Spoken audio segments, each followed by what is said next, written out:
جو نومبر 2014 سے یہ کیس چل رہا ہے، 60 سال سے زیادہ عرصہ گزر چکا ہے، لیکن آج کی پیشی میں جو ایک اہم پیش رفت تھی وہ یہ تھی کہ پاکستان تحریک انصاف کی جو تازہ ترین درخواستیں تھیں،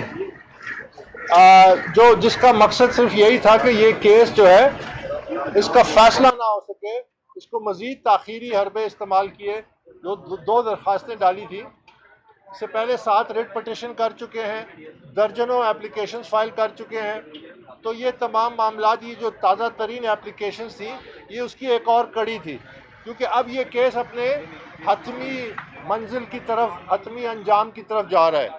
تو الحمدللہ اللہ تعالیٰ کا ہم شکریہ ادا کرتے ہیں کہ الیکشن کمیشن نے آج پاکستان تحریک انصاف کی جو تازہ ترین درخواستیں تھیں اس کو مسترد کر دیا، اور آج مزید پیش رفت یہ ہوئی کہ جو میرٹ آف دا کیس ہے، یعنی جو الیکشن کمیشن میں جو اسکروٹنی کمیٹی کی رپورٹ آئی تھی اس پہ جو ہم نے تفصیلی جائزہ پیش کیا، اسٹیٹ بینک کے ریکارڈ کو سامنے رکھ کے، پاکستان تحریک انصاف نے جو اپنے ڈاکومنٹس جمع کرائے تھے اس کو سامنے رکھ کے، اور ہم نے جو رپورٹ دی تھی 13 جولائی کو، اس سب کو سامنے رکھ کے ایک اسٹیٹ بینک کی چھلنی سے گزارا کہ یہ ریکارڈ ہم نے آج الیکشن کمیشن کو یہ بھی کہا کہ تمام فیکٹس اینڈ فگرز جو رپورٹ میں موجود ہیں اس کے پیچھے ہمارے پاس سافٹ کاپیز ہیں۔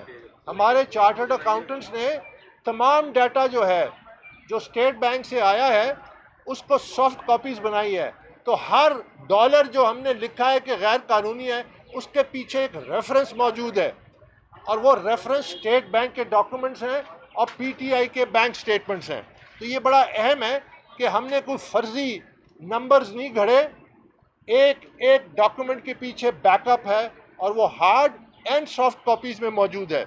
اور میں یہ اس لیے کہہ رہا ہوں کہ آپ کے سامنے اکثر جب پی ٹی آئی کے نمائندے آتے ہیں تو یہ اکثر مجھ پہ بڑے عجیب قسم کے الزامات بھی لگاتے ہیں۔ تازہ ترین الزام یہ لگاتے ہیں کہ جی میں کوئی ایزی لوڈ پہ ہوں۔ تو میں یہ کہنا چاہتا ہوں کہ خان صاحب، میں بھارتی لوڈ پہ نہیں ہوں، میں کسی فورن کمپنی کے لوڈ پہ نہیں ہوں، میں کسی کیمن آئلینڈ میں کمپنی رجسٹرڈ ہے اس کے لوڈ پہ نہیں ہوں، اور یہ باتیں ریکارڈ میں موجود ہیں۔ جو بھارتی شہری جس نے فنڈنگ کی ہے اس کا نام پی ٹی آئی کی بینک سٹیٹمنٹ میں موجود ہے۔ جو غیر ملکی آف شور کمپنی ہے اس نے جو فنڈنگ کی ہے ملینز آف ڈالرز میں، وہ پاکستان تحریک انصاف کی بینک سٹیٹمنٹ میں موجود ہے۔ میں آپ کو چیلنج کرتا ہوں، میں اپنے تمام بینک سٹیٹمنٹس ذاتی جتنے بھی بینک اکاؤنٹس میں ہیں میں آپ کے سامنے والنٹری رکھنا چاہتا ہوں۔ آپ بھی میرے ساتھ بیٹھے اور اپنے اکاؤنٹس رکھیں۔ میں آپ کو ثابت کر کے دوں گا کہ ہم لوگ ایک بڑے مقصد کے لیے لڑ رہے ہیں، آپ اس کیس سے بھاگ رہے ہیں، جیسا کہ اب تازہ ترین جو آپ کی اپلیکیشنز مسترد ہو گئی۔ ساتھ ہی ساتھ میں یہ بڑا اہم بات کرنا چاہتا ہوں کہ پاکستان تحریک انصاف نے ابھی کل پرسوں یہاں اوورسیز پاکستانیوں کا ایک کنونشن کیا، جن میں سے کچھ لوگوں کو پاکستان تحریک انصاف نے یہاں کھڑا کیا۔ ہم نے وہ ریکارڈ بھی کیا ہے، اس میں وہ پاکستانی اوورسیز کہتے ہیں کہ ہم اربوں یوروز کی فنڈنگ کرتے ہیں، یعنی وہ اپنے منہ سے کہہ رہے ہیں کہ ہم اربوں یوروز کی فنڈنگ کرتے ہیں۔ تو وہ اربوں یوروز کدھر گئے؟ اس کو کس نے کھا لیا؟ وہ اربوں یوروز کا ریکارڈ کدھر ہے؟ جو الیکشن کمیشن میں ڈاکومنٹس ہیں اس میں تو نہیں ہے، جو اسٹیٹ بینک کا ریکارڈ ہم نے چیک کیا اس میں تو اربوں یورو کہیں نہیں ہے۔ تو یہ جو پیسے باہر سے ریز کرتے ہیں، ساؤتھ افریقہ کی مثال دی، جرمنی کی تھی، یہاں بڑے بڑے پوسٹر لگے ہوئے تھے، تو یہ فنڈنگ کہاں جاتی ہے؟ یہ کس اکاؤنٹ میں جاتی ہے؟ یہاں آفیشیلی پی ٹی آئی کا جو اکاؤنٹس ہیں اس میں نہیں ہے۔ تو یہ اپنے آپ کو خود ظاہر کرتے جا رہے ہیں۔ اور میں ساتھ یہ کہنا چاہتا ہوں کہ میں عمران خان صاحب کو اس حوالے سے مبارکباد دینا چاہتا ہوں۔ میں سمجھتا ہوں کہ ان کو ہر مہینے ایک اوورسیز کنونشن یہاں کرنا چاہیے، کیونکہ جو ہمارے اوورسیز پاکستانی بھائی ہیں، جو بڑے مخلص ہیں، جو بڑے دل سے ایک بڑے مقصد کے لیے پیسہ دینا چاہتے ہیں سیاسی جماعت کو، جب وہ یہاں آئے تو ان کے سامنے پہلی دفعہ نیا پاکستان کی حقیقت سامنے آئی۔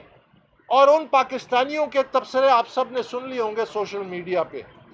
تو یہ جو کنونشنز ہیں میرے خیال میں یہ بڑا بہترین طریقہ ہے کہ جو اوورسیز پاکستانیوں کے یہ جو خواب ہیں وہ سمجھتے ہیں کہ پاکستان میں ایک نیا پاکستان بننے جا رہا ہے، تو ان کے سامنے یہ حقیقت لانے کے لیے اس سے اچھا اور کوئی طریقہ نہیں ہوگا. اور میں ساتھ یہ بھی کہتا ہوں کہ اب وقت آ گیا ہے کہ پاکستان میں نہ پرانا پاکستان نہ نیا پاکستان، ہمیں ایک بہتر پاکستان چاہیے. ہم یہ اب پاکستان تحریک انصاف جو ہم دوبارہ اس کو کھڑا کریں گے اس میں ہمارا یہ نعرہ ہوگا بہتر پاکستان. کیونکہ یہ جو پاکستان جو عمران خان بنانے نکلا تھا یہ تو تباہ کر دیا اس نے پرانے پاکستان کو بھی، ہر لحاظ سے ادارے تباہ ہو گئے، 6 آئی جیز کو لگایا گیا اور سیکرٹریز فائنانس چینج کیے گئے، گورننس کی دھجیاں اڑائی گئیں. اگر بھارت 150 ارب ڈالر کی صرف آئی ٹی سیکٹر میں ایکسپورٹ کر سکتا ہے تو ہم 50 بلین ڈالر کی کیوں نہیں کر سکتے؟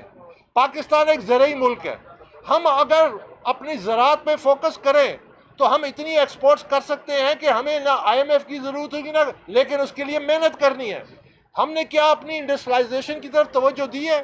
کیا ہم نے اکنامک انڈسٹریل زونز جو بنانے تھے سی پیک میں بنے ہیں؟ ان کے 3 سالوں میں کیا پیش رفت ہے؟ سارا دن وہ یہ کہہ رہے تھے میں نہیں چھوڑوں گا، میں اس کو نہیں چھوڑوں گا، میں اس کو میں دکھاؤں گا ایک دفعہ ووٹ جیت جاؤں. یہ جو ابھی ووٹ ہونے جا رہا ہے نو کانفیڈنس کا، یہ عمران خان کی بنیادی جمہوریت، اس کی جو اس کے عقائد تھے، یہ اس کو ایکسپوز کر رہا ہے. آپ کو حق نہیں پہنچتا کہ آپ یہاں پہ جلسے کریں کہ اپوزیشن ایم این ایز یا اپنے ایم این ایز کو دھوس دھاندلی کے لیے زبردستی نو کانفیڈنس کا ووٹ جیتے. یہ تو جمہوریت کی ایک علامت ہے. آپ کو تو چاہیے ہوتا جو تحریک انصاف ہم نے بنائی تھی، اگر ہمارے خلاف کوئی نو کانفیڈنس موشن آتا تو ہم تو دروازے کھول دیتے، ہم دلیل اور ثبوت پہ بات کرتے اپنی کارکردگی پہ، اور پھر کہتے آئیں آزادانہ طور پہ ووٹ ڈالیں، اور اگر ووٹ ہارتے ہیں تو پھر کہتے کہ ٹھیک ہے میں اپوزیشن میں بیٹھوں گا. اس طرح جمہوریت مضبوط ہوتی ہے. جمہوریت جلسوں جلوسوں کے ذریعے دھوس دھاندلی کے ذریعے مضبوط نہیں ہوتی. جمہوریت اس طرح یہ موقع ہوتے ہیں جہاں پہ آپ ثابت کرتے ہیں کہ آپ کتنے جمہوری ہیں. تو بڑے افسوس سے کہنا پڑتا ہے کہ خان صاحب جو ہیں انہوں نے جمہوریت کے اوپر جو راستہ اختیار کیا ہے وہ پاکستان کی جمہوریت کو خطرے میں ڈال رہا ہے. آخری بات، جو ثبوت آ چکے ہیں غیر ملکی کمپنیوں نے فنڈنگ کی ہے، آف شور کمپنیوں نے کی ہے، بھارتی شہریوں نے کی ہے. عمران خان میں آپ کو کہہ رہا ہوں مجھے چیلنج کرو، میں آپ کو دکھاؤں گا آپ کا پی ٹی آئی کا اکاؤنٹ جس میں بھارتی شہری کا نام ہے جس نے فنڈنگ کی ہے. کیوں کی ہے؟ کیوں آپ بھارتیوں سے پیسہ لیتے ہیں؟ کیوں آپ آف شور کمپنیوں سے پیسہ لیتے ہیں اور پھر اس کو چھپاتے ہیں؟ یہ قومی سلامتی کا معاملہ ہے. آپ نے جو سرٹیفکیٹس دیے ہیں الیکشن کمیشن آف پاکستان میں وہ جعلی ثابت ہو چکے ہیں، وہ فیک ثابت ہو چکے ہیں. مورلی تو آپ کو چاہیے تھا کہ آپ فوراً ریزائن کرتے. مورلی تو آپ کو چاہیے کہ جب اسکروٹنی کمیٹی، لیکن دکھ کی بات دیکھیں کہ جس ڈاکومنٹ میں اسکروٹنی کمیٹی جو کہ الیکشن کمیشن کی بنائی ہوئی ہے یہ تمام حقائق سامنے آ گئے تو عمران خان کہتا ہے مجھے کلین چٹ مل گئی ہے. یعنی حد ہو گئی ہے نا. It is nauseating. انسان اندر سے ابال آتے کہ یہ کیا ہو رہا ہے.